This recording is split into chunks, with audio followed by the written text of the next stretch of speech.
when I quit my first corporate job. Oh shit! What leads you to that decision? That I wasn't happy. I mean, I think that everybody comes to that realization one way or another when they're doing something that they fucking hate. When they're in a 9 to 5 that they just. I mean, I would oftentimes find myself like working on an Excel sheet and then just like closing my computer and then singing like lyrics on my phone, like on a voice memo. Yeah, and I actually got caught once by HR. Shout out HR, baby. You know what I'm saying? I'm sure that was a weird write-up for them. And she was like, who are you talking to? My motherfucking self. And I'm like, how do I explain to this lady that I'm literally writing my next hit? It's like, sweetie, this is a Grammy. Yeah. Okay. Hi. Remember this. Yes. Bolsas llenas de bichos, like living alive bugs that are like this big, and they sell them so that you can open, grab one, and eat it. Alive, they're not flavored. You just freaking. Now it's like heroin. There's kind of a limit to my, it's alive. But if you... Bro, and that's a Bug's Life Whole Foods version. You know what I'm talking about? And that's beautiful, ladies and gentlemen. It was the Whole Foods. Oh, that's Whole Foods. You know what I'm talking about? What country are we referring to right here, Emi? Mexico. Shout out Mexico and all your illegalities. I love it. I love the illegal foods that you have that, we might get sick from. But you know what? You got to experience new things. I'll eat a damn scorpion. That shit is delicious. Bro, I'll eat a damn scorpion. I had a scorpion lollipop. Respect. Delicious. Respect. I want to try. I had grasshoppers. Let me get into the intro. Ladies and gentlemen, how you doing? It's your motherfucking boy, Gamero, the Pharaoh, the poor man's Robert De Niro. You know what I'm talking about? Bald version. Emi loves reminding me. You know what I'm talking about? And it is another beautiful, beautiful Thursday at midnight for you guys. You know what I'm saying? Or Saturday for us. We just broke 1,000 followers on Instagram. So big shout out to you for that. You know what I'm saying? Gang. And ladies and gentlemen, to my right-hand side, how do I put into words the man who's before me? You know what I'm saying? You see the shirt. You know what I'm talking about? You see, it's like you could put a damn shadow of a Hawaiian shirt in a damn alleyway, and you'll know who the fuck it is. Ladies and gentlemen, to my right-hand side, we got Emi in the hands. What's going on? I was actually looking for my rubber ducky shirt today. Oh, bro, and that's a crowd pleaser. That would have been a statement. I couldn't find it, though. I couldn't find it. My uncle was Damn. texting me like, when are you going to get out of the bullshit rubber ducky face? George, you can go fuck yourself because you dress like a homeless person. So, bruh, shout out. Rubber ducky, you're the one. Rubber Bird and ducky Ernie, gang. baby. Let's do this. Rubber ducky gang indeed. Hell You know what I'm yeah. talking about? Ladies and gentlemen, behind the cameras, you know what I'm talking about? The man is wearing a Hollister hoodie. You know what I'm talking about? Shout out Hollister. Shout out me needing a damn flashlight inside that store. You know what I'm talking Also, about? abundance of fucking cologne in there. Bro, I can't even smell myself That in is that a damn gas bro. chamber. It's a bro. Shout out gas. There's no gas. It's gonna. yeah. It happens. Calm the fuck down, people. But it's Where's still his Yankee? introduction. Ladies and gentlemen, behind the cameras, we got I got no gas. Cruz in the hands. Who's bringing that gas, Bro, boy? he's got that gas, bro. He saved the family the other day. I asked my mom, I was like, oh, where's Juan Cruz? And she's like, oh, he's traversing the nation, getting gas. You know, that gas plug bro, right there. For real. And ladies and gentlemen, how do I even introduce the guest that we have before us today? The woman before me, you know what I'm talking about, is a powerhouse of talents. You know what I'm talking about? I have had the privilege, the honor of knowing her for several years now. And right now we are diving into the experience of her joining the Midnight in Miami realm herself as she creates her craft, her beauty. You know what I'm talking about? That music that gets you moving, that music that gets you feeling in your bones. Ladies and gentlemen, to my left-hand side, for the first time at Midnight in Miami Studios, we have singer-songwriter Anamá in the hands. Anna, how are you? Thank thank you so much for joining us today. Thank you for so much. having me. Of course. I'm digging the scarf. Got the whole fashion thing on lock. You know what I'm talking You gotta about? get that vibe going on. Hell yeah. Gotta She's get ready the to rob a vibe train. going. She's ready to rob a train. She's competing with your shirt. I'll Gang tell you shit. Nah, that. we got together. Same color. Okay, Same color. okay. We You called guys, each other. you guys actually. coordinated. Yeah. You're like, oh, Juan's late today. Fuck him. You know. Hell yeah. So, Picking the wardrobe. Picking the wardrobe. I like it. Anna, talk to me about your weekend. How has it been so far? Awesome, relaxing. Thankfully, I gigged last night. Gigs have been going very well. I'm getting, I want to say like 5 or 6 a month. So that's been amazing. It's been, these past 2 months have been very music filled in that way and has helped me expand as an artist. So when the weekend comes, it's kind of like, okay, I have a gig, and then whatever comes after, it's probably me watching live music. Right.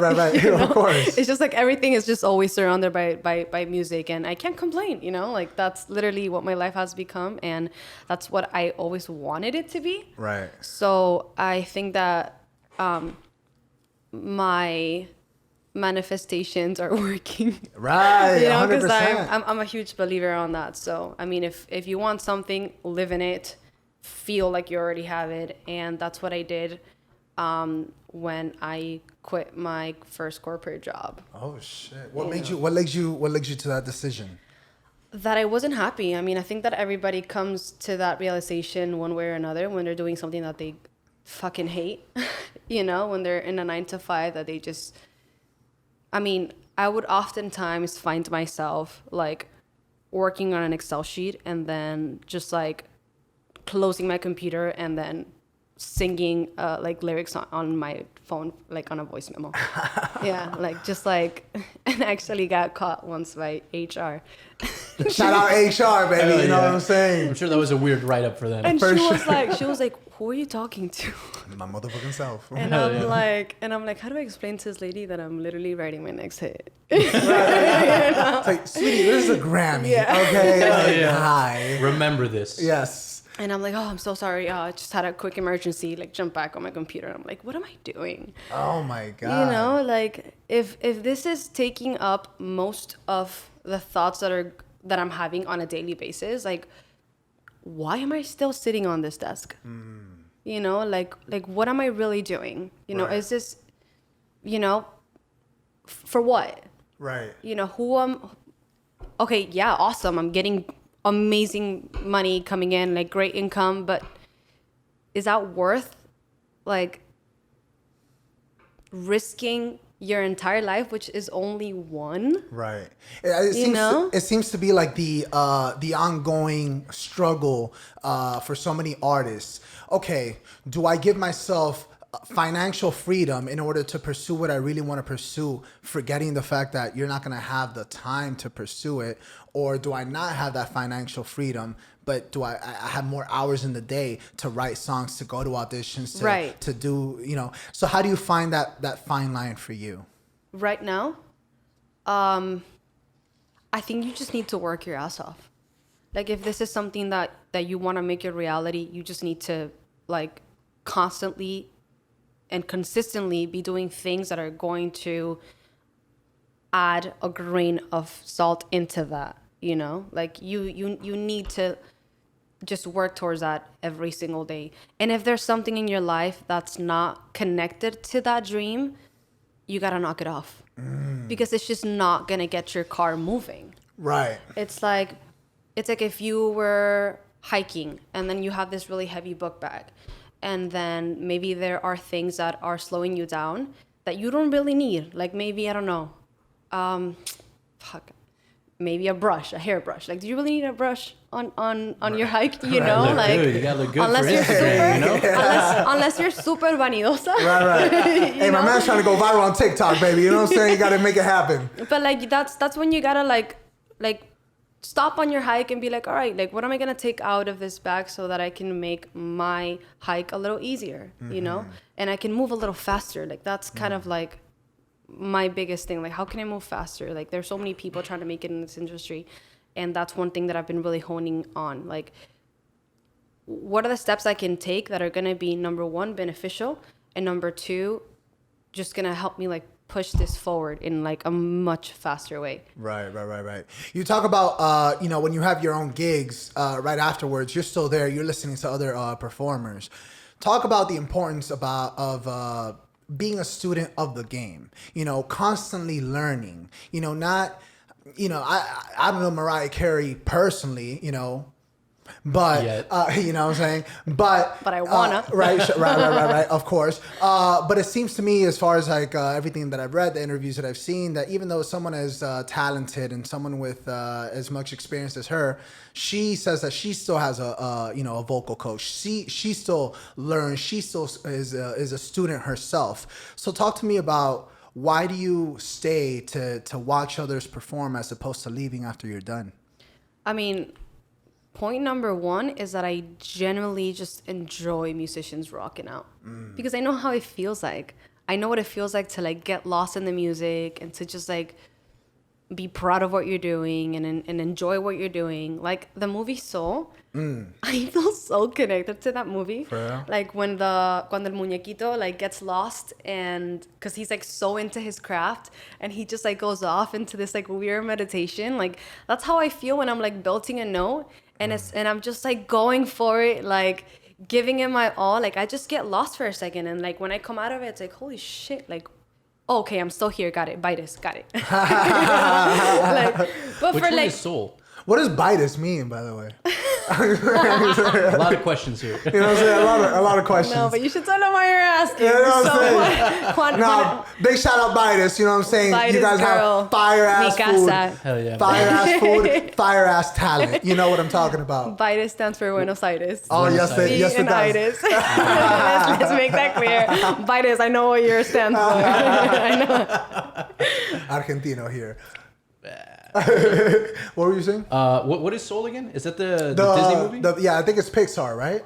Correct. Okay, yeah. So I believe it's like a jazz. Yeah. So it's a jazz pianist, performer overall, just a musician who's like he's like a music teacher at I want to say a middle school. Okay.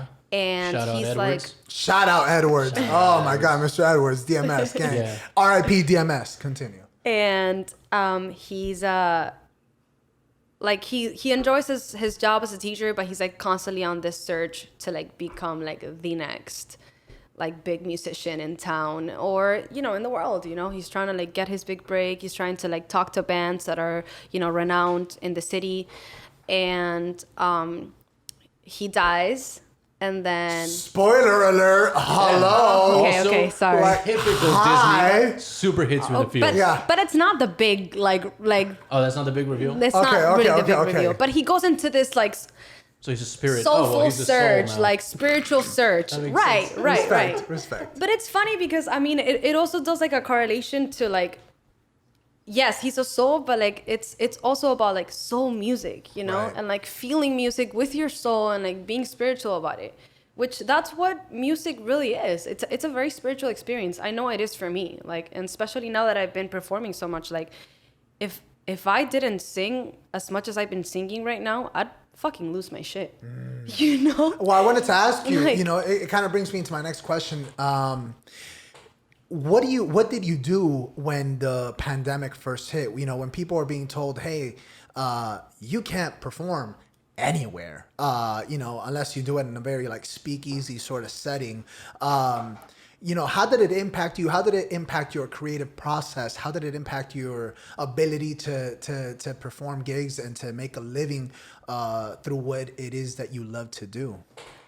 So it was definitely disappointing because that was definitely the moment in my life that I was getting the most gigs. So it was like, oh, I'm feeling the glory, and then out of nowhere, it's like, 5 of your gigs just got canceled. We can't pay you. What a blowback! It wasn't even it wasn't even because of COVID at the moment. It was mainly because they were losing money. So I was like, shit, if they lose money, then what's left for the artist? Right. Like nothing. Right. So that was the first hit that I was like, damn, okay, so I can't perform. That income is not coming in, So it's like, number one, how do I reinvent myself?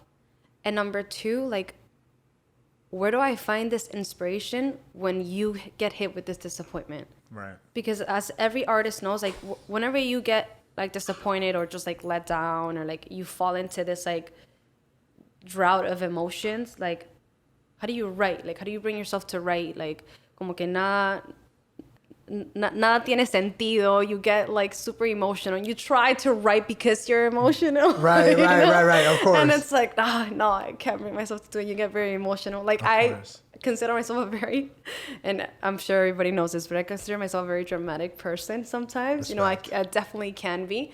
And it seeps into my music for sure. But when things like that happen, it's like, okay, like how do I grow from this? How do I learn from this? And how do I not let these like really bad emotions get in the way from me moving forward?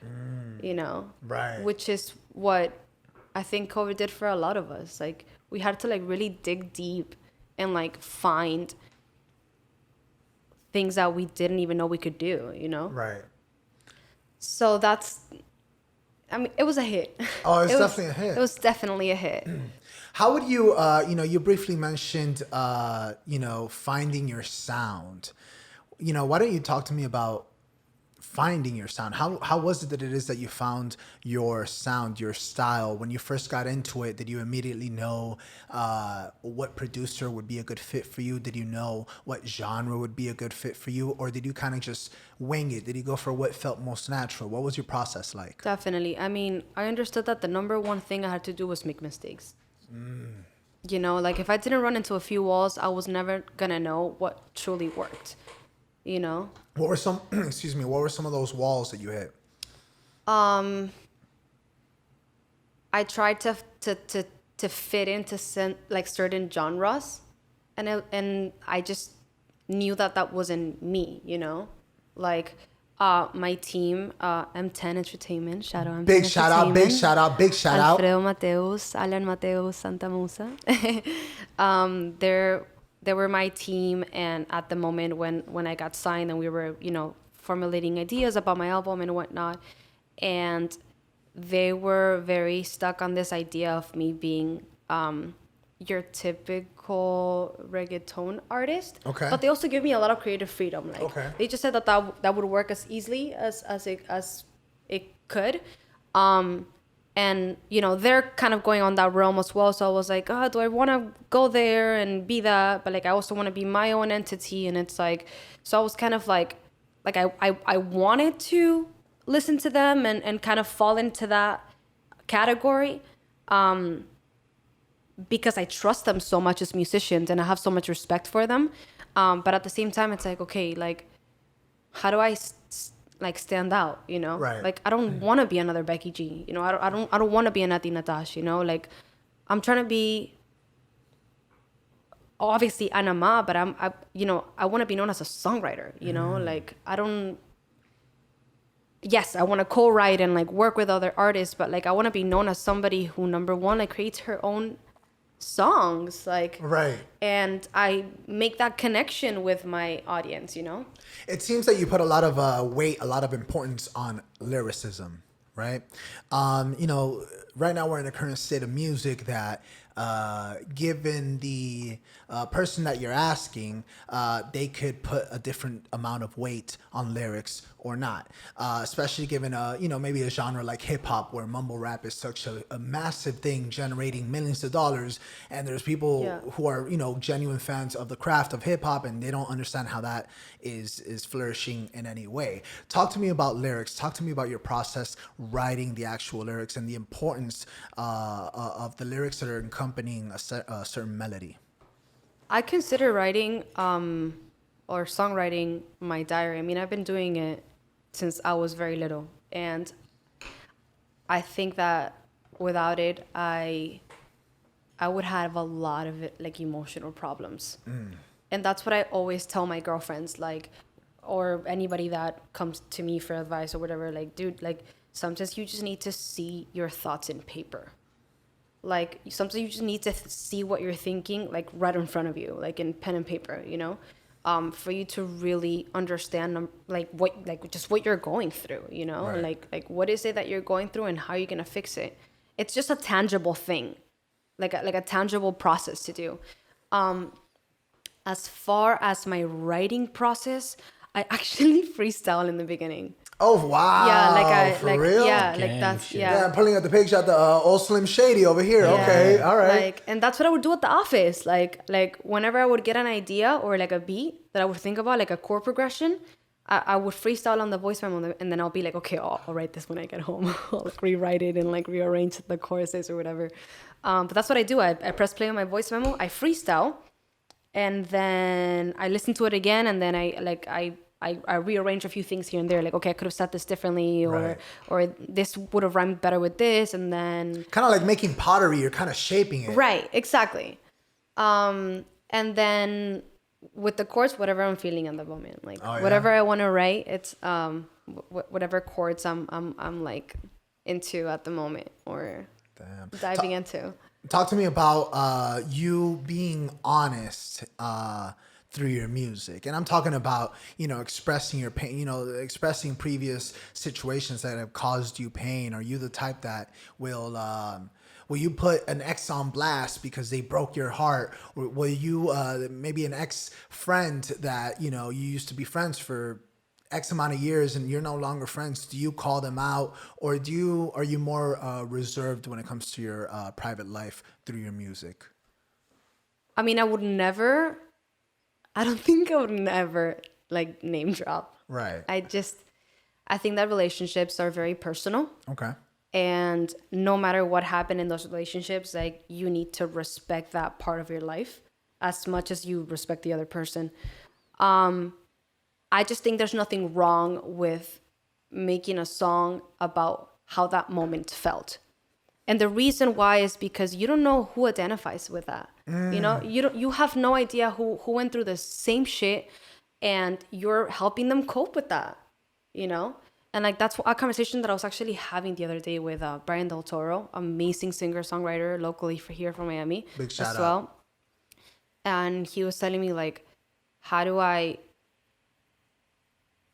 don't want to hide my feelings when I write and I put out music, but at the same time it's hard. Like it is, like it's difficult to put your feelings on your sleeve and put that shit out and then hope that people don't judge you for it. Right. That people are not gonna, just label you as he's so depressive or Right. or she's so dramatic, or I mean, look at Taylor Swift. She got badgered Yeah, she's not. for all her say Taylor Swift, breakups, yeah. for all the guys that she dated, but at the same time, like how many people like identified with her? She has loyal fans because she's real and she didn't step down from like her real feelings. So, and like there's a song in my album called Tu Ex Favorita, which is also in English, your favorite ex. And I had a lot of thoughts on that, like of should I put this out, should I not? How many subtweets am I gonna throw out? Like. Right. I mean, how many of the men I did are gonna feel identified? Like it's not about you, bro. It's not you. That's how you should start. It might be. That's the best part, though. No, it's not about you. Next. Keep them wondering. Who's it about? It might be, but I'm not gonna say it. I'm not gonna name drop. But don't feel too special. Don't feel too special, bro. That's facts. Don't feel too special. But- Do you do your music majority in Spanish, or do you also do English translation? I try to do both. You Yeah. do both? Yeah, I try to do both just because if you speak two languages, why not? Right. Right. And if I can have a third, I would most definitely as well. Plus, it's two do it. markets. Yeah. Correct. Yeah. Right. Do a And song in Portuguese, you know what I'm saying? I want to. Right? Fala, right? That's my next project. I want to learn be Portuguese and I want to write a song in Portuguese. I might need help from my Brazilian friends. Right. So, but I want to. I think that's so cool. The more that you can expand musically and creatively, that all power to you. Do you typically tend to start a song in Spanish and then translate it to English, or vice versa? Like, what's your writing language? No, I mean, if I started in Spanish, it's gonna stay that way. Right. Or if it starts in English. Because when you say you try to do both, so you're saying you're gonna do standalone songs of Spanish and standalone songs of English, or are you gonna try to translate between the other? The only reason why we did 2X, I keep saying two, because I'm like switching from, the only reason why we did Tu Ex Favorita in English was so that we can cater to like the English audience, to the American audience. And did you feel it translated well? Were you happy with the translation? No, yeah, absolutely. Yeah. Like I was actually very surprised. I didn't like when my team first brought the idea to me, I was like, there's no way we're gonna translate because that sounds like a tough one, right? Because you have an idea and Spanish sounds very different than English does, right? And so also it delivers different. Right, and the length of the words could sometimes not fit in the... Right. And I mean, Spanish is a hard language to translate. Just translate from or into? Into, I feel, because I mean, there's, o sea, hay muchos verbos que quizás no son iguales, you know, like, and you have to kind of like dig for them. It's more emotional of a language too. Oh yeah, English that is too. much more crass, much more direct. That too. I don't know if crass, but direct. Right. And that song was definitely like emotionally driven. Like, I'm literally, like it, I'm literally telling the guy, like, you'll never find someone like me. You get me? Like, you can try, but you can try, you know. But I'll always be that bee. You know? Oh, that's a fool's errand right there. That's a fool's errand if there ever was one. And also, go ahead. Sorry, just to close off the thought. I also did it so that women can feel empowered. I feel like even if you went through that breakup that you wish you wouldn't have, like, girl, there's so much about you that like you can highlight, you know, like, and that's what I hope that my music brings. I mean, when my girlfriends go through breakups, the first thing I do is that I write them a diss song to the guy. Damn, bro, that's the ending of 8 Mile. That's the ending of 8 Mile right there, and bro. It instantly brings them joy, and it's like, that's the beauty of music. Like, if you can help somebody through your music, like, why not do that, you know? Right. Wow. That would be a hilarious drunk call. Oh, like at 3 a.m. I'm like, a voicemail, what the fuck? And then you just dissing me. I'd be like, no, yo, come here. That'd be great. Awesome, dude. But does it work the other way around? Like, if I get broken up with, do you make a diss song about the girl too, or not? Hell like, yeah. Okay, dope. I don't judge. Okay, equality, baby, equality. You know what I'm saying? Like, come on. That's kind of dangerous, though. It is a little dangerous. It is a little dangerous. You know what I'm Because talking Emi will get drunk at 3 a.m. and be like, what were the words again? I know, what were the words again? I can totally see that happening. Ladies and gentlemen, every single week, you know what I'm talking about. We have 3. I said 3 because now we have 3 segments. You know what I'm talking about. And the first one is actually the movie review of the week. You know what I'm talking about. And in this beautiful segment, we are asking our illustrious guests for a suggestion, a recommendation, anything that they could, tell our listeners, hey, you got to check out and you got to check this shit out right now. Be it a movie, a TV show. We've had a damn video game. We've had albums. You know what I'm saying? Typically, it's movie or TV show, but obviously, it's dealer's choice at the end of the day. So, Anna, what is something, luckily, 5 stars, if possible, that you would recommend to our listeners that you're like, wow, you know what? If I'm meeting someone right now, this is what I'm recommending. Nothing else. So easy. Oh, wow. Peaky Blinders. Oh, respect. I know she's a fan. Okay. You're not watching Peaky Blinders. Do You yourself better watch a favor. it by order of the Peaky fucking Blinders. Okay, there's so many references. and you're wearing the fucking hat, bro. I know. There's so many references I don't get. And you're wearing a hat. First of all, before we continue, how many stars out of 5? Oh, 11. Thank you. I love it. Okay. No, honestly, it's just like I know you're a big fan of I don't know what stress that she just went through trying to put it to words. There was a whole thing she went through right now. She's like, no, but the fact that they haven't seen it pisses me off. I know you're a big fan of the female actress, one of the female leads. Polly. Right. I don't know. Polly. I don't know Polly anything. So you guys, Rest please in peace, fangirl Rest on in this. peace. Spoiler alert again, but please fangirl. Dude, There's a lot of that show. references. So I've been trying to get my mother to watch it since season 1. Wow. And she keeps telling me to fly a kite, whatever. She just started it. How many seasons are there? 5, I 5, think, right? yeah. And they're an hour each, maybe like 10 episodes or 12, something like that. Right. And she started a month ago and she finished it. So she started and she was like, no le entiendo ni un carajo. First of all, right? Which, yes, is fair. By the way, and that's an authentic quote. Also, by that's the way. exactly how you said it. It's a difficult series to follow, but I mean, Just in the beginning, though. Follow in the because they sense get of what it better. jumps around? no, No. it just has The a language. lengthy beginning. Okay. Yeah, But I mean, Like a backstory? but you know what it is? They need to build it. It's Okay. history driven. So like they need to tell you what was going on in that moment. But Like it's not based on true events or anything, right? No, but the time, so where you start as a viewer, the World War One just ended, so they're trying to let you Right. know, because no one really talks about World War One, so they're trying to let you know what was going on, what the people were going through, where the world was at, politically what's going on, the scarcity of food, scarcity of labor. So they're trying to set it up so you're like, oh, I understand why things are happening the way they're happening. right. And also through that proxy, they're also setting up each character individually, because obviously they're molded by this major event that just happened, because it's in England. Okay. No, it's not in England. It's in London. Is it in London? No, it's in Birmingham. Sorry, yes. Birmingham. Great show though. So she ate the whole thing up. I think the hardest part of the sell is the first episode. We're used to our English, and then you got these guys. They're not from London, right? They're from a smaller It's like city. a Cockney so accent? it's a more aggressive accent. It's like Irish, no? So they have some Irish people that come in later, which Isn't also it Cockney? what the fuck? I don't know what the accent is. I'm Gotcha. not gonna lie to you. It's not the right way to speak English. I'll tell you that. But we won.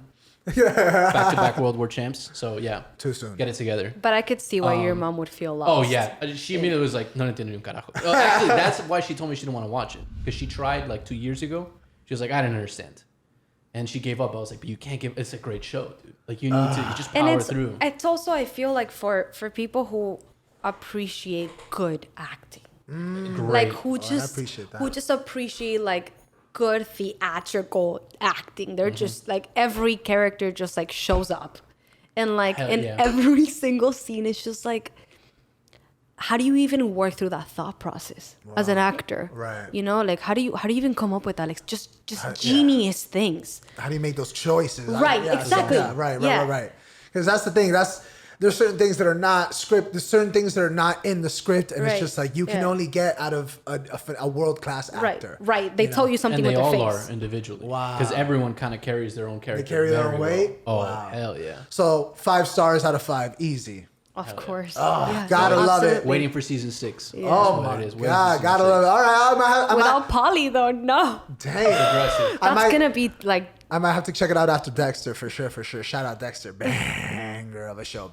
You can't tell me it's not. It's like he's not into the horror thing. It's not really horror, but you know, like It's a show about slicing people up. I don't need that shit in my life, it's dude. not about that. It includes that.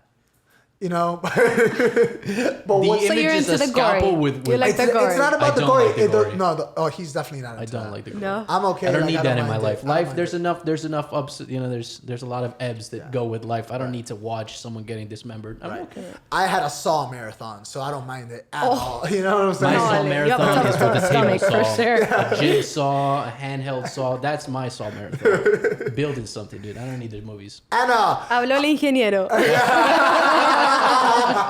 With my little hard hat on and my boots, for real. my By the chalequito, builder in that bitch. gang shit. That's what I like. 3 years in a row, that's been my costume. So come at Gang. me, bro. Come at me. And he came to the show with it. If you don't remember, you I know did. what I'm saying? He I've did. come in my boots. Yeah, I've come with sawdust on me. And talk to me about your relationship with producers. You know, I'm sure that there's a producer that you're working with now that you've worked with before or worked with constantly, and they kind of get your workflow, your style. But what was it like in the beginning? Is it rare to find a producer that you kind of just that you click off rip? They just understand what you're going for as far as your sound. Or talk to me about that journey. So luckily, I fell into the hands of Alfredo Mateos Diaz, which is a renowned singer-songwriter, producer, engineer from Venezuela, over 30 years in the industry.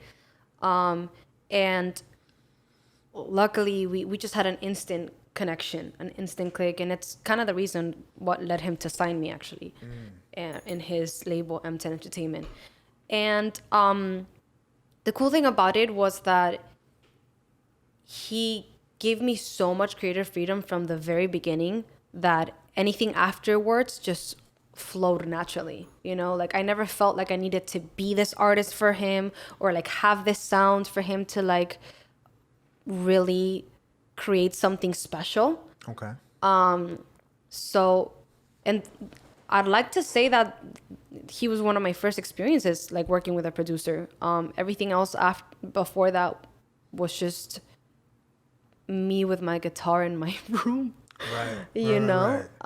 So and that's a memoir right there. No, Me and my yeah. guitar in my room. Bro. You know what I'm saying? Like, That's a great title. Oh, yeah. That was a great title. so yeah, and then after Alfredo, we worked with Arturo Cabrera, who's also an incredible songwriter from Venezuela, amazing pianist. He's the one that did the piano in Antojo. oh, okay. Very Yeah, cool. Very cool. And produced it as well, co-produced with Alfredo, and that was a really cool thing to see them both co-produce and learn from them, and see how two like legends just work together. It was like, and it's just me like a puppy, like, okay, all right. It's like two lions just like working on this like masterpiece, and I'm just like, well, yeah, we can totally do that. Yeah. Okay. The equalizer, right? Of course. You know, and I'm just like there, like taking notes, like, okay, all right. Fake it till you make it, baby. Yeah. You know what I'm saying? Gotta do it. Hell yeah. But yeah, so like that was a huge influence as me as an artist, because it's like you really got to learn this stuff to like be at that level. You know, like you really got to just like learn from the greats to be great, if you will. Definitely. So that was really cool. What was the biggest difference for you personally from going as a unsigned artist to becoming a signed artist? You know, I know that a couple years ago, maybe it was a year, 2 years ago, Chance the Rapper was, you know, making a lot of noise, making a lot of splash because of the amount of publicity, the amount of following that he was garnering, being a unsigned artist, to the point that the Grammys even had to change their requirements for what would be deemed a best rap album or a best album of the year, because he wasn't selling it. It was a mixtape, so it was offered for free, and because it was not being sold, it was not theoretically considered. Yeah, it's a different metric. Yeah, it's not an album. Because it was so successful, they had to change these guidelines to allow mixtapes. I know at the time, you know, he made it a real cool thing to, you know, go unsigned or whatever the case because you own X, Y, and Z. Do you feel that getting signed was the right decision for you, and why? I mean, yes, absolutely. But I'm only saying that because I came from nothing, you know? Like I came from not having a studio, from just writing shit in my room, from, you know, not having really any kind of guidance, you know? So could I have done it alone? Probably. Would it have taken me longer? Absolutely. You know? So I'm not saying that I'm cutting corners by getting signed, but No, I mean, not at all.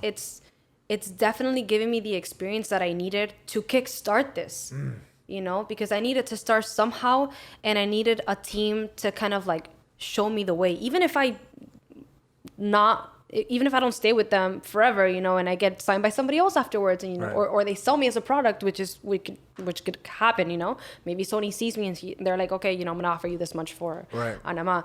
But I think that's the one thing that I needed, like a team of people to be like, all right, cool, this is who you are as an artist. This is what you need to excel, you know. So yeah, it was definitely a turning point for me to get signed, because it showed me what I needed and who I needed to be professionally. Right. You know? And there was I guess one of those things that you only learn from being on the inside. You know, when I was first starting in theater, or when I had big aspirations of theater from the outside perspective, and you kind of look over with gleeful eyes, you know, and expecting a very squeaky clean image to be there, or a squeaky clean world to be there. And when you're actually in there, you realize, hey, the lead is an asshole. And if you don't have your lines down by this date, it's not a bitching, it's you just getting replaced, because we're at another caliber at this point. Has there ever been an experience where you envisioned your artistic journey a certain way, and then once you kind of got in there for real, there were some things that kind of rubbed you the wrong way, or maybe just it took a little shine off of the gold for you? Yeah. I mean, several. it's not the most beautiful career.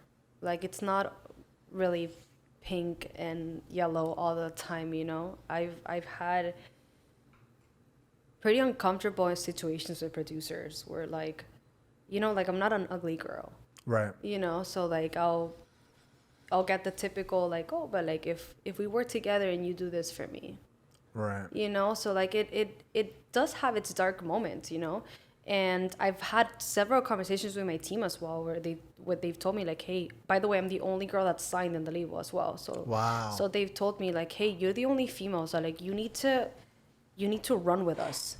You get me? Like you need to put on the pants as well. And like, I mean, not to be sexist or anything, but like sometimes you as a woman, you really have to like give yourself some credit. You know, you got to walk into a room and own it. You got to know that you're working with a lot of male energy, you know. Like when I first started working with Alfredo and he would invite me to songwriting sessions, and I remember having this conversation with you. It was like all of them, like, it was all guys and it was just me. It was just me, the only female there, and they all had like their guitars and they were like spitting bars and this and that and like writing, and it was just like they were all like giving me their back. So it's like, how do I get into this like manada de lobos? O sea, ¿cómo les entro? And it's all about finding opportunities to show your worth, you know. And they were having a bit of writer's block on a hook, I remember. And I come up to the booth and I'm like, hey, how about we say it this way? And they were like, oh shit, that actually sounds pretty good. Go in the booth. And I'm like, what? Yeah, go sing it. Go in the booth and sing it. And I'm like, okay, all right, let's do it. It's my time. So then I go in the booth and I sing it. Nut up or shut up. You know what I'm saying? Exactly. Nut up or shut up. I sing it and then I come out and they're like, Concha tu madre! No puede ser. Oh my God. Oh wow. Okay, so you're right. And I'm like, yeah.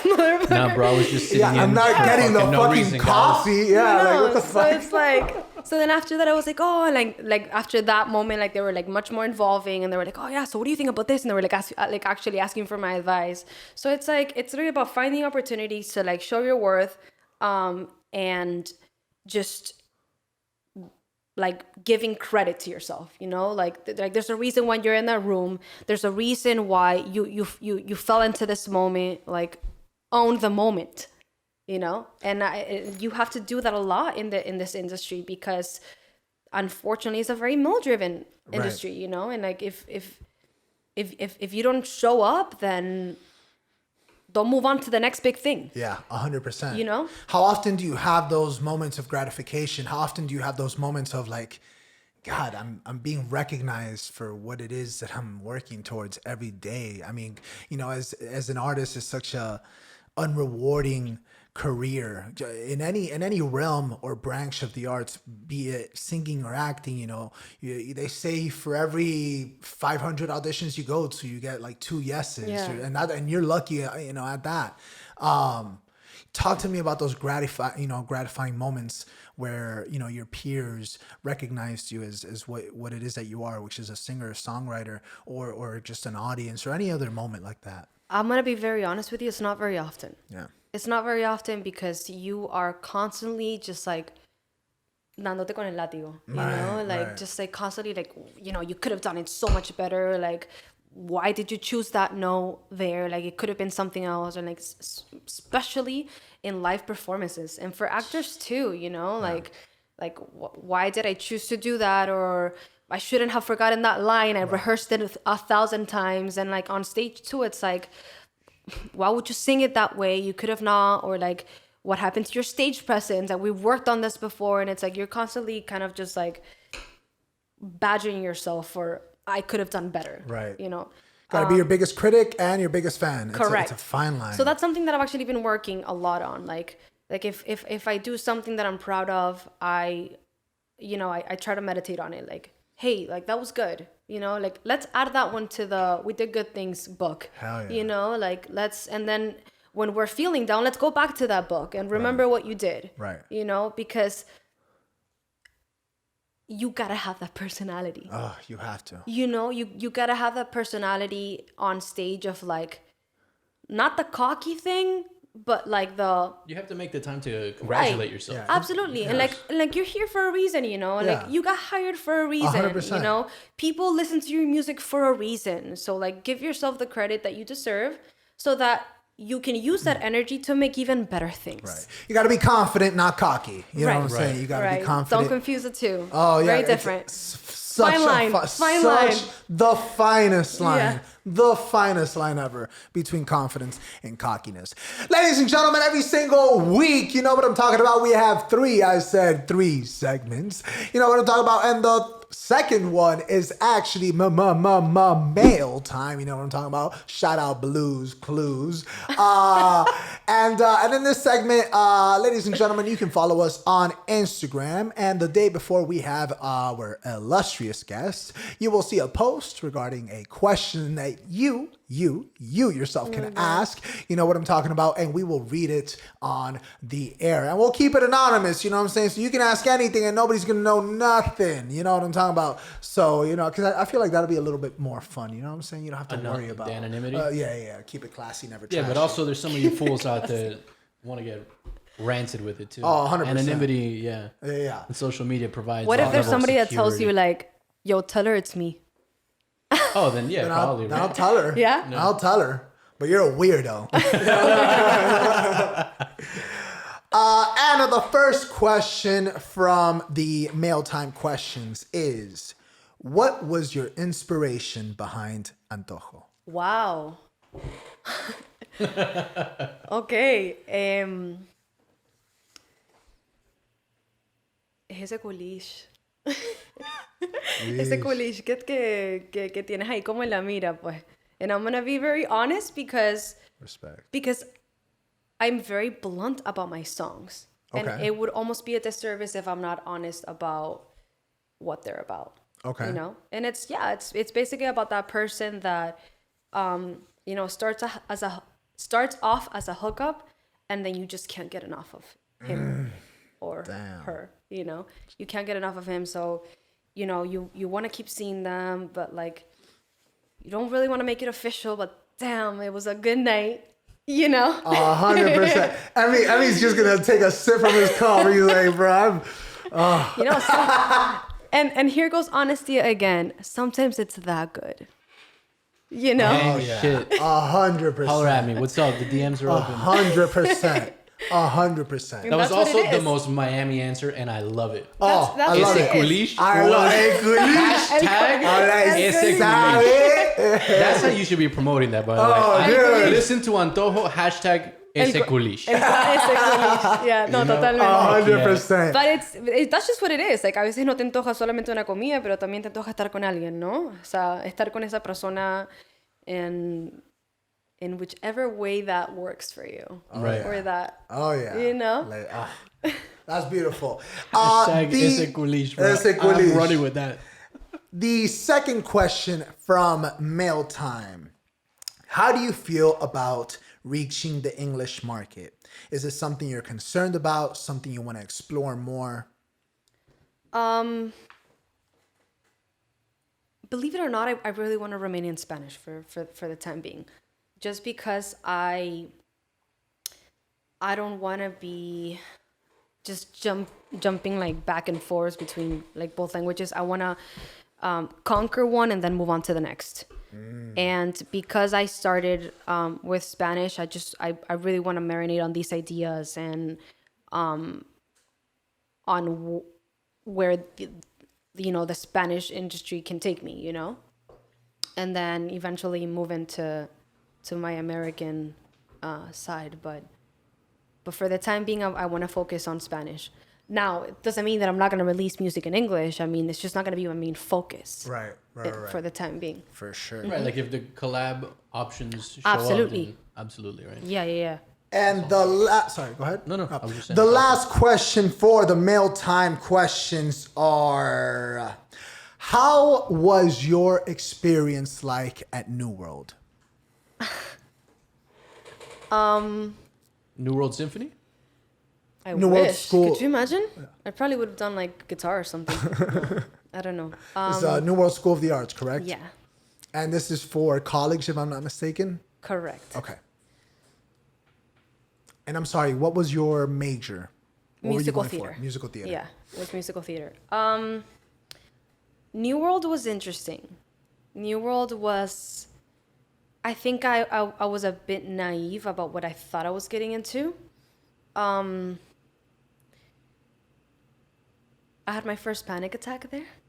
Elaborate, if you will. Yeah, Please. so it's a very demanding school, and you understand that from the get-go. I mean, they rip you off of everything that you thought you were as an artist from the very beginning, like, and they call it like growing thick skin, but it's just a very brutal way to break through an artist. Now I don't want to throw shit into the school, because honestly it's a very well-made program, and the teachers were fantastic. It's just not for the faint of heart. You know, like you need to know that you're coming into a conservatory, not a college. And the difference between that is that, you know, you're gonna focus on your craft from 8 a.m. to 8 p.m. even later. Like you're gonna dedicate 12 hours to that shit every single day. Like you don't have a side, you don't have a job. There isn't a side Right, hustle, and right, that's why there are so many scholarships, actually, because they don't want the kids to like go To out have of to pay for And it. they don't even. out of focus. They don't even. I know a lot of them don't want you to perform like until you've graduated. Oh, like you can't gig kind of a thing. Like I know. Like I've been, no, you Well, that's the thing. I've been sign at. on it. Interesting. Right. Yeah. I've been at shows where. Kind of makes sense though. Yeah. Don't get ahead of yourself either. Right. Yeah. I've been at shows where, and I can, neither confirm nor deny this, but where other actors have had to use fake names on the playbill, on the program, so the school doesn't find out that they're Just so they acting. can run some wow. reps out there. That's crazy. Yeah. That Shout makes- out. to run some Underground reps. Railroad over here of acting, To bro. all the Yeah. John Smiths out there in the Yeah. yeah. or Jane Does. Yeah, or Jane You know what it Doe's. is. But you would continue, sorry. Yeah, so I mean, one of the first things that they stripped from me was that I had an accent. Oh wow. So they would often tell me, like, "Are you sure? Like, do you wanna do theater Fucking with this assholes. Oh my god. with this accent? I mean, like, your auditions are kind of shitty. Like, we can't really understand you." Oh my god. So they're like, they'll tell me, like, "Can you start again? And we really can't understand you." There's no. Are you fucking serious? balls, So I'm here, like, That would not work straight out today. of freaking Reagan, bro. Like, Shout out Reagan, baby. you Shout know, out like- Reagan, bro. Like little old me, just trying to make it, just very artistically driven with so many dreams. And then here you have like amazing teachers just telling you, like, "Can you do that shit again, bro? I'm like, we just can't understand you." So it's like, yeah, it's like you either get broken down or you try to build yourself and like become better. But it was just like a constant like dab, like, Right. are you sure you want to do this? Because fuck, you need practice, Right. Whatever they did worked though, because I don't really feel an accent. Really? Yeah. I still do, and it's probably I mean, like, everyone has a Bro, slight accent. no, but I have grown an accent moving back to Miami. No, but It they make it sucks. sound like she's No, right, sounding but like. I'm sure just fresh out of Reagan, it was much more aggressive. Well, I'm Doral sure. does have I a had a particular fucking accent. accent. There's a Doral accent. Yes, I there don't know is. if you. it's There's the like a Doral valid- effect. Oh, 100%. That's like the Valley accent. in Oh, California. yeah. It's the Doral effect. 100%. But yeah, But so that I mean, I understand why they have to be so aggressive, though. This is not an industry for the faint of heart. right, no, Yeah, and I understood that, but it was still difficult because I was so young, like Right. like when you tell that to a young kid who has like so many dreams and like hopes, it's like it's a huge slap in the face, Yeah. And you were, So, what, probably 18, 19, something like that? I was 19, yeah, and I tried my best to like maneuver through it, and I couldn't graduate, Right. I couldn't graduate, and it gave me a reason to focus on my music, like even if that wasn't like a tangible thing for me at the moment, I never let that define me as an artist. Like just because I couldn't get through to that doesn't mean that I can't work on that with something else. Right. Which eventually became my music, Right. And that's what it is. You gotta constantly reinvent yourself. I mean, musicians do it all the time. Right. J-Lo has reinvented herself 1,000 times throughout her career. Shout out Lil Wayne doing a rock album. We talked about this. That too, I right? still need to hear that. Shakira as well. Like, these are like well-renowned names of people who have like, and it's like the same thing with actors, you know, like, Oh yeah. how many no's are you gonna get until you get your yes or your Yeah. big break, you know? Yeah. Yeah. So, but besides that, I mean, incredible experiences. The teachers are just phenomenal, amazing friends, and it taught me a lot of like what I want and what I don't want, and how I want to go about it. You know, that's the purpose I feel like it served.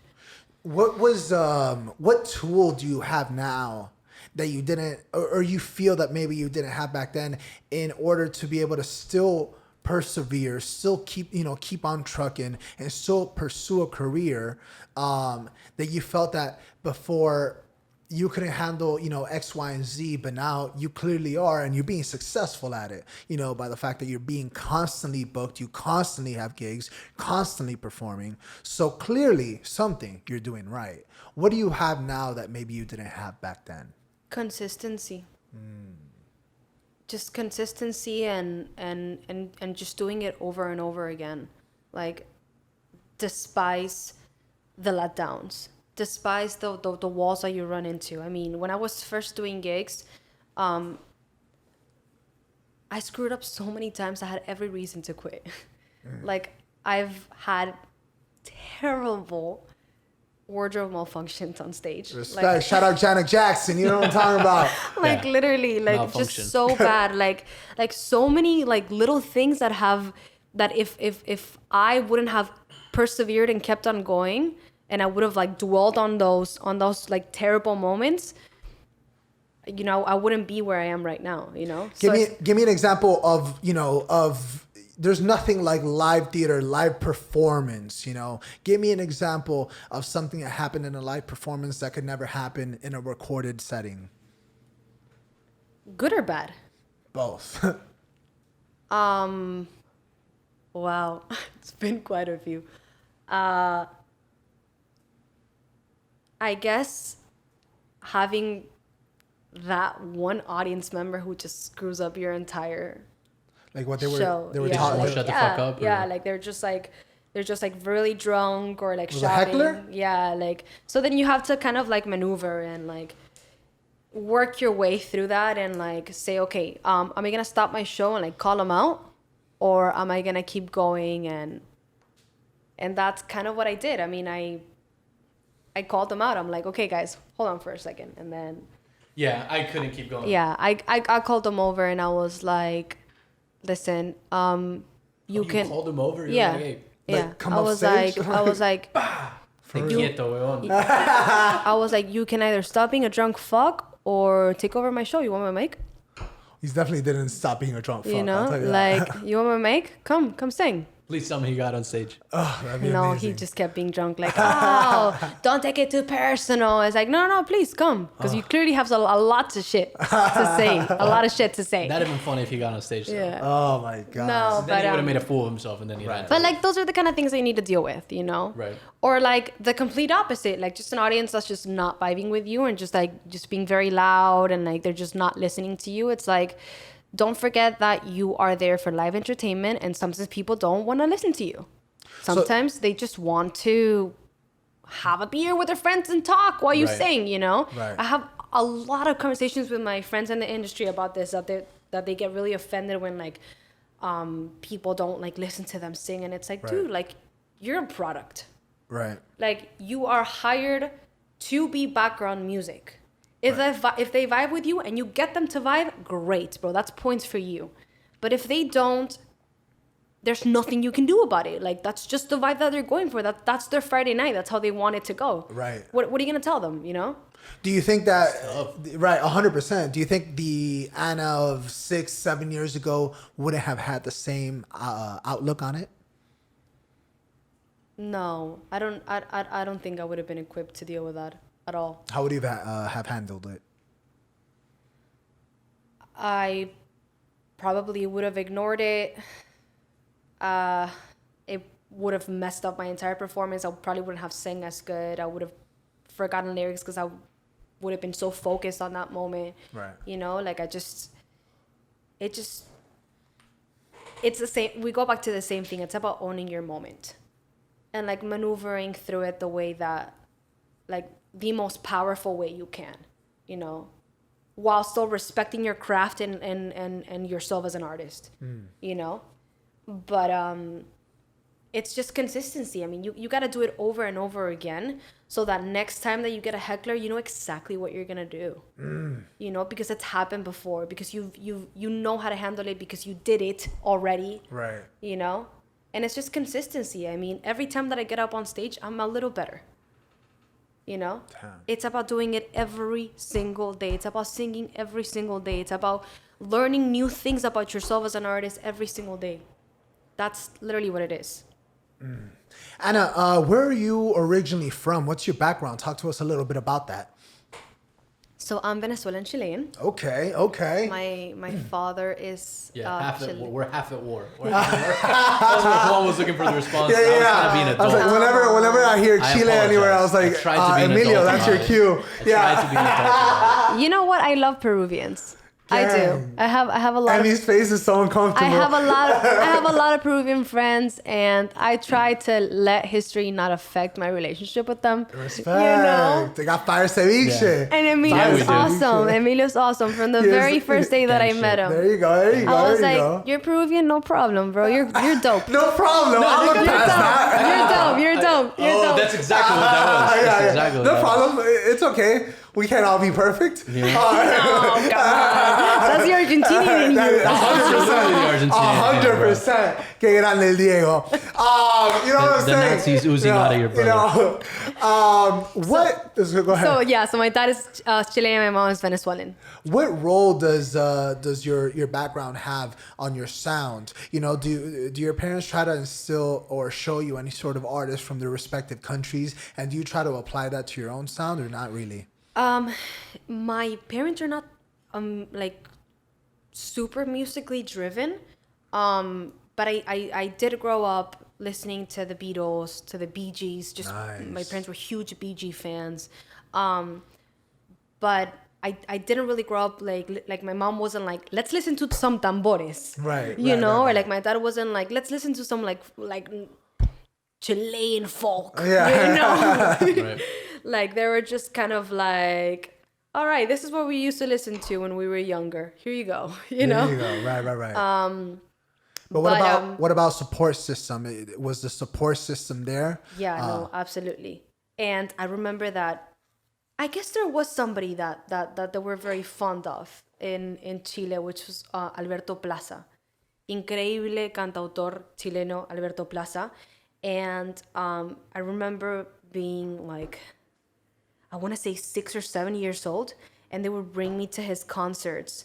And they were friends with him as well. Oh, wow. So they would like bring me like backstage, and my dad would be like, oh, a ella le gusta cantar, tienes que escucharla, o sea, esto y lo otro. And then Alberto Plaza was really nice, and he'd be like, oh, really? Like this and that, like, you should come up on stage sometime. Like let's, you know, he would just kind of like talk to me as a little girl who had dreams and wanted to sing, you know, Right. but like, the support was definitely always there. Like, I remember the first time that I told my father that I wanted to sing, he was like, all right, choose an instrument and then come back to me.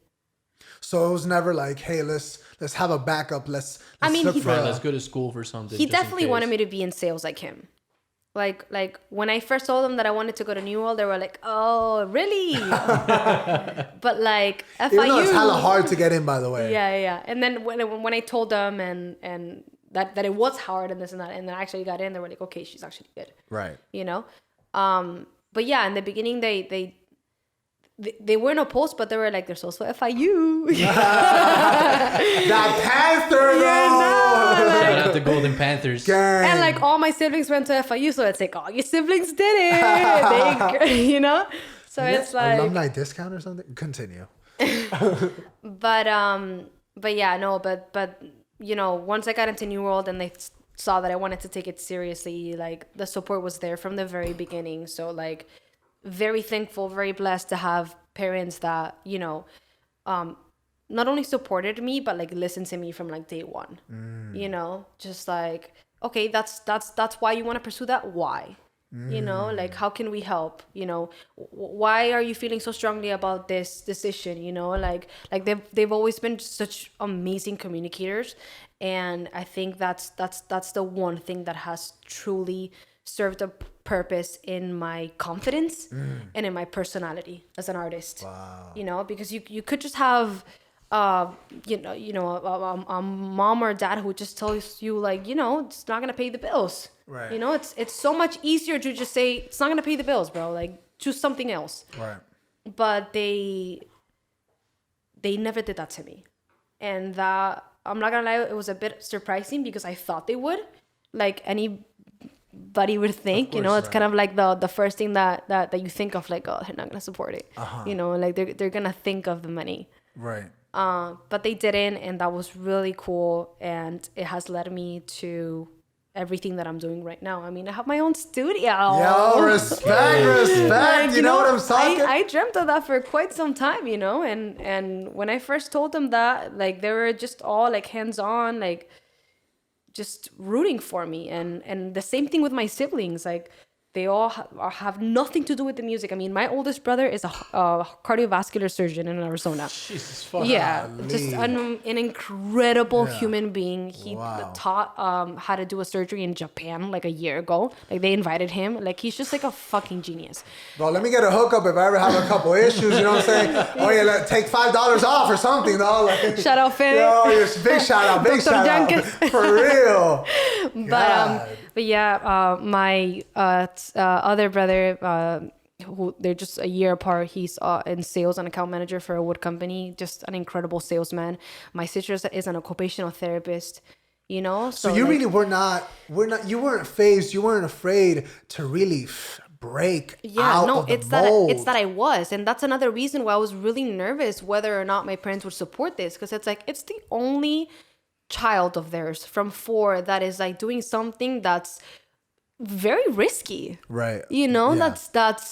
that's a 1 in a million kind of thing, that it's like, you know, 0 job security, you know. Yeah. So it's like, yeah, and I was definitely kind of like hesitant about that, but you know, to have my whole family like just behind me, like, hey, go for it, like, if you're gonna do it, be the best you can and represent our name. Right. You know, and like, that's what's really like pushed me forward. Just like their full support, and to know that they're just, you know, that I'm not alone, you know? Right. That I'm not alone in this, and that I have my family behind me who's just like backing me up.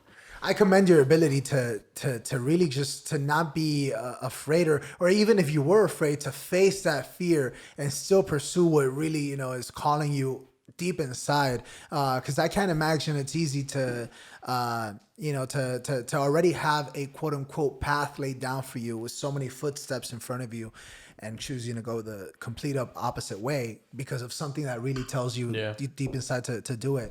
That's very commendable. That's very commendable. You know, ladies and gentlemen, every single week we have 3. Every single week we have 3 segments. You know what I'm talking about? And the last one is actually the quest for the truth. You know what I'm talking about? And I pick a random card, emphasis on the word random, from this here deck of cards, and I ask not only our lovely and illustrious guests before us, but everybody in the studio. You know what I'm talking about? And here we go. Mm-hmm. The deception begins. You see? Random card. I did it. I picked. You picked a random I card? picked. All right. Okay. All right. Picked 57 cards up. They're all random card. How dare you? Anna, there's a toughie. There's a toughie. What's up? But here we go. Okay, toughie. What one accomplishment are you most proud of? I hope you guys start thinking too. Wow. Yeah, that's a toughie. It's just one? It's just one. Because I've been really working on patting myself in the back. Right I've got a few. I've got a few. So I validated myself this whole year. I'm Yeah. just turning. I think my studio. Respect. Yeah. Okay. Because I really want to be a complete artist. You know, I want to continue building as an artist, and like that was the one thing, the first step that was gonna lead me there, and it's something that I've been working on for quite some time, and it finally gave, and it's because I remained consistent. You know, I saved up, I worked on it, I was detailed about it, and it finally gave, you know? And it's one step forward to and closer to becoming the artist that I want to be. Wow. Very cool. Very cool, man. I remember I was here editing like a mother, and I just hear and I see two eyes in the glass, and I'm like, is that? And I opened the door, and a whole new journey began. Yeah. You know what I'm saying? That was beautiful, beautiful. Emi, what is one accomplishment of the many of your lifetime that you are most proud of? That was a good answer, and I don't have an answer yet. And an accomplishment I'm proud of in my life.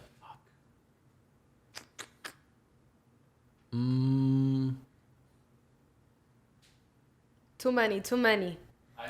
Yeah, go for it, dude. 'Cause I can't even think of one. There we go. Juan Cruz, what is one accomplishment that you are arguably most proud of? I know there's many. Getting my own car. Having the freedom. There you go. That's a good one, too. That's a very good one. Leather seats. Boy! Big pimping over That's here. what I'm talking about. All right. Damn. He said, I'll make those thighs sweat without even touching you. You know what I'm saying? That was beautiful. Oh, fuck. Dude, I think we need to work on self-esteem because I can't think of it. I think we're about to have to cut and cover.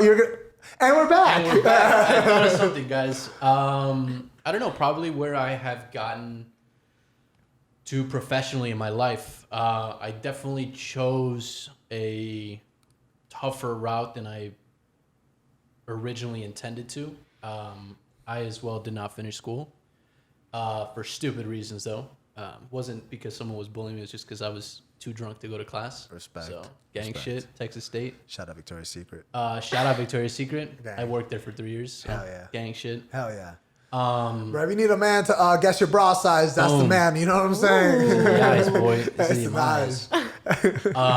That's a real antojo. Yeah. That's a real coliche. Hashtag For real. culish. El culish. Yeah, because no degree is definitely tough. It's not impossible, right? Like it used to be probably 20, 30, 50 years ago. Not having a degree was a death sentence. You can make it work now. You just gotta fucking Entrepreneurship, like gotta literally. grind it. Oh, man, you know what? Yeah, I don't know why I didn't go with that. Opening Navis Engineering is probably my biggest Nice. accomplishment. We failed, but it was a fucking awesome ride. We had a yacht maintenance and servicing company for a year and probably a year and a half, and it was awesome. It was a great experience. yeah. It was a great experience. Genial. We also bankrupted it, so gang Dang, shit. bro. That was also a great experience. Hell yeah. Won't be doing that again. You gotta run through a few walls. Oh yeah, 100%. You got to. Yeah, not my first company, won't be my last, but that one hurt the most, I think, financially. Yeah? But, yeah. But it's part of the process. Oh yeah, Totally. 100%. Totally. 100%. That's beautiful. I'll answer because I know that's exactly what you're looking for. One of the many, I would say. I mean, I'd be remiss to not mention this beautiful, beautiful studio myself. You know what I'm saying? It'd be hard not to mention. I was like, I miss all the easy ones, bro, dude. you're a part owner. Like, what are you doing? I was like, you could have dropped a little plug. I know, but I kept forgetting. You want to go? It's fine. You want to go again? We'll just edit it. We'll edit it in later. I'm Midnight in Miami in there. But I will say, opening this place in general, but one I remember, and I'll always remember the fact that we had a guest that we had booked a month and a half in advance. Shout out Sauce Kings. Gang shit. Beautiful cannabis company. And they've provided us with some of their product. And let me tell you, it's of the finest quality. You know what I'm saying? And they were booked for a month and a half. And this was to be one of we were supposed to have, I believe, 3 more episodes in the old location.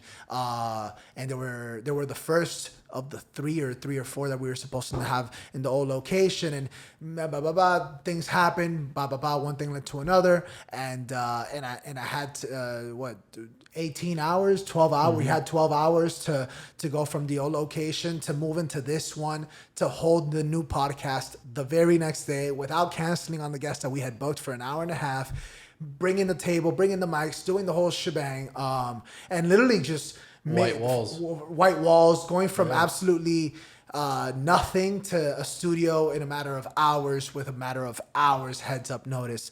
Definitely goes up there. We made the episode happen, and that motherfucker is live to this day. You know, saucy. And that boy came back. You came back to do it right, bro. Oh yeah. He definitely came back. He's like, "Oh, you guys got a mural now? Let me come back."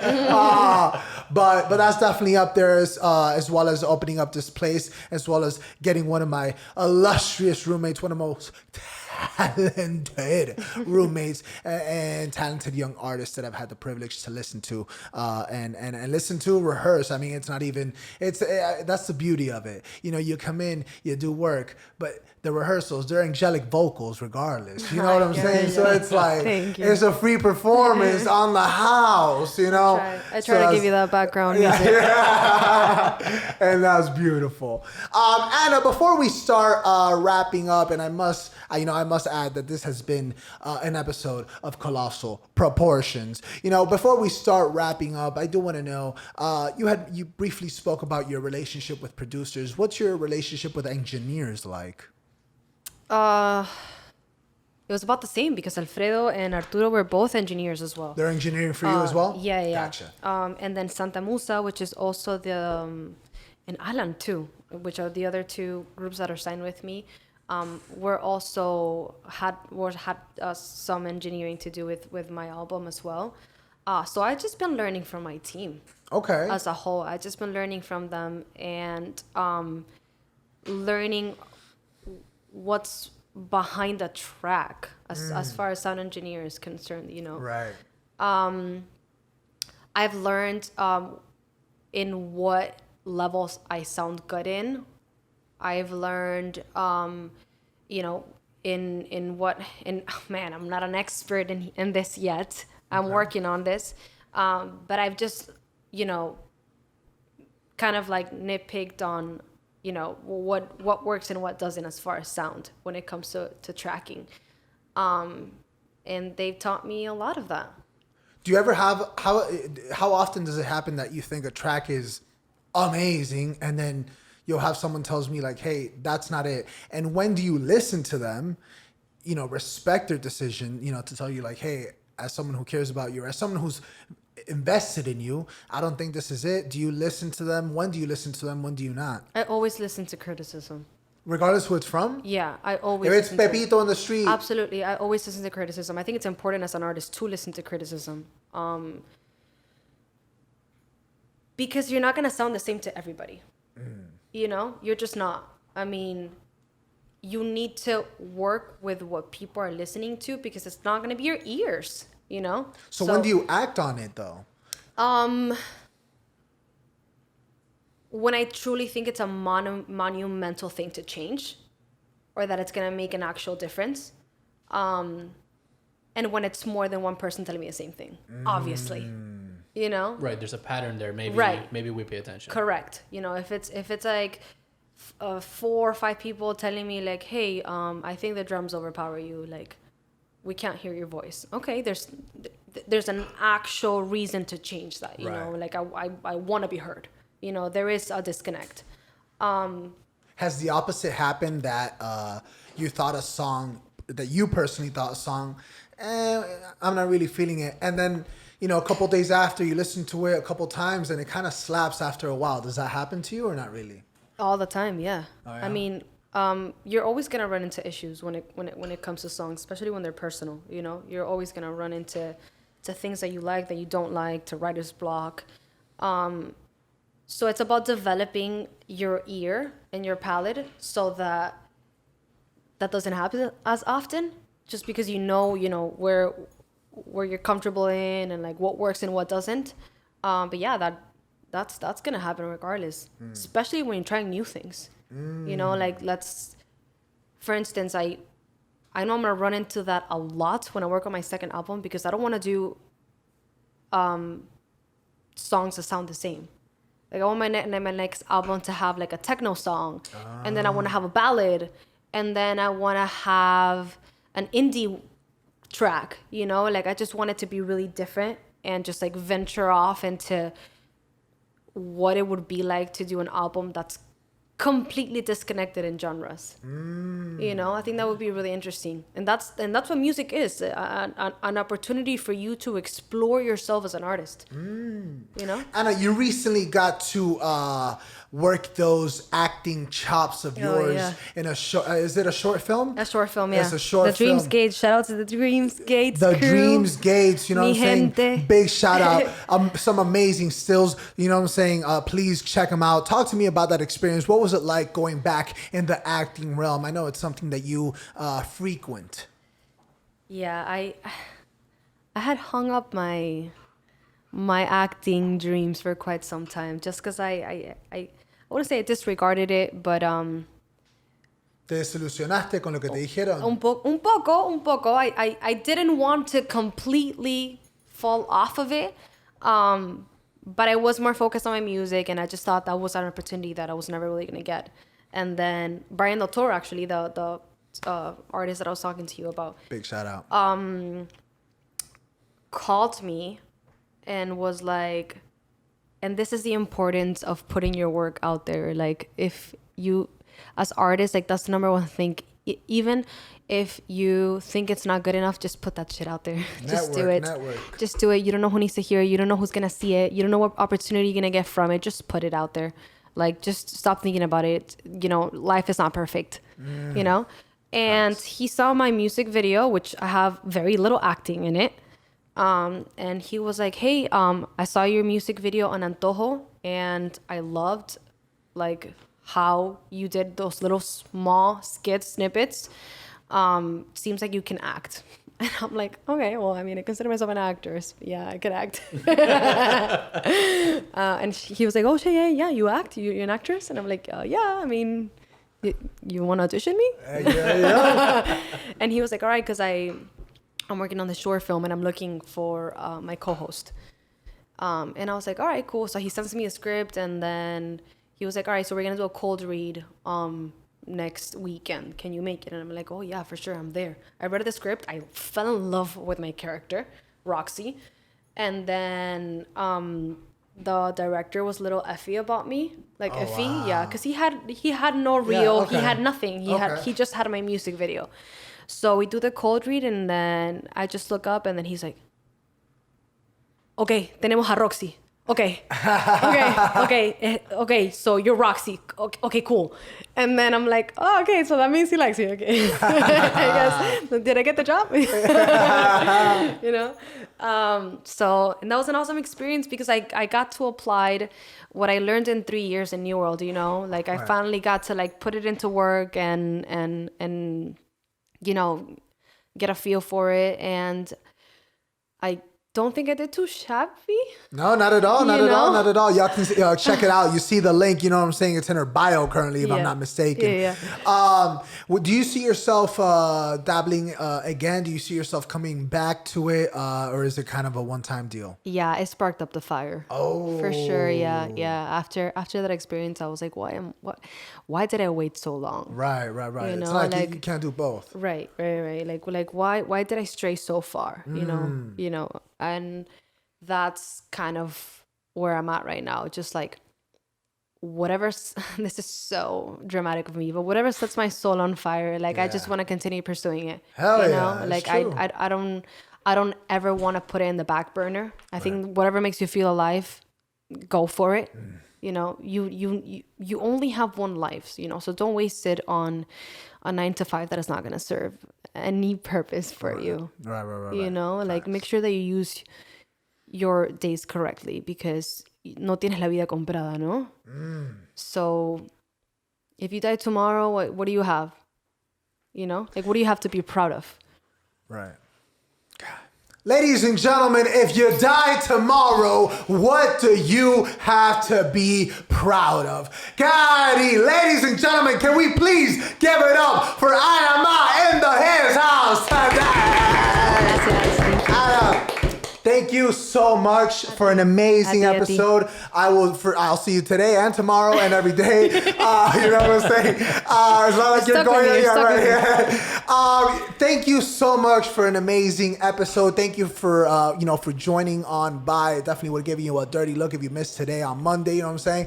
So so this is awkward. Thank you so much. You're not coming back. No, but thank you so much for dropping on by. Answering all the questions. Giving the listeners kind of an inside scoop as to who it is behind the microphone. Anna, where can the people follow you? Follow your journey. Where can they follow you as you are on your way to the top? Anamá Sounds on Instagram. Boom. You see it on the screen, ladies and gentlemen. And watch my short film, The Dreamscapes, is also the link in my bio. My album that you can enjoy in all music platforms. All of them, right, you know what now. I'm saying? All of them. You know what I'm saying? As you're going on Spotify and you're subscribing to Midnight in Miami, boom, you put Anamá, Fuagata, you get that new album. Because you go to YouTube to get that video of Antojo. Oh, that's factual. El Kulish. El Kulish, bro. I want to see those comments. Hell yeah. Hashtag El Kulish. I want to see the comments just flare up. Just hashtag El Kulish. Midnight in Miami sent me here. That's a shirt as fuck. Yo, for real. That's a shirt right there. You know what I'm saying? Go in there, go in the comment section, let them know Midnight in Miami sent you. You know what I'm saying? Every Thursday at midnight. Where is it? It's on Spotify. It's on Deezer. On Deezer. On Apple iHeartRadio. On iHeartRadio. On Apple Podcasts. On Pandora, bro. Send me a DM. I'll send you a damn vinyl if I have to. You know what I'm saying? I'll make it happen, bro. Because that's Midnight at Miami. We make it happen. Anna, is there anything there's something I want to wrap off with. The last question of the evening before we wrap up. Anna, if there is something that you could tell your 10-year-old self, what would it be? Pursue music. Forget everything else. Forget everything else, just do music. Because it will be the number one constant in your life. That's the one thing that's always going to remain. No matter what other route you take, that's always going to come back. So start with music. That's what I would tell her. Start with music, ladies and gentlemen. Every Thursday at midnight, you know what it is. Holla! And it don't matter what the world thinks. You can say how you feel on Midnight in Miami. When you can push it to the limit, it gets real with only one and ill. Get locked into Midnight in Miami. The podcast.